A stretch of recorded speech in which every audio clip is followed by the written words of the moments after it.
Hey everyone, so here is locals.com app. So you can see it's number 18 in the social networking chart. So it was just recently acquired by Rumble. So Rumble is another social media app focused on videos. So why are these apps special? So Rumble and Locals, they're basically they're going through this free internet speech narrative, and they are hosting the users which can be banned on Twitter or Facebook or mainstream social media. Yeah, so there you have it. So there is definitely a niche for these apps.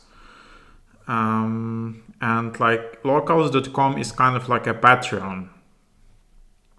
So it has this subscription model where you can support your creators. Usually these apps covering, I don't know, like how to say, like conservative waters, like people on the right side.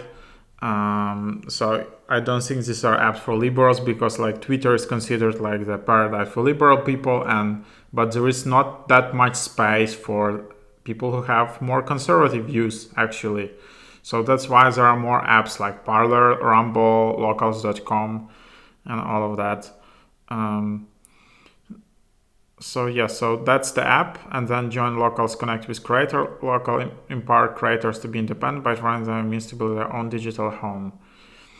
So there you have it, and then you can just sign up. So that's about it.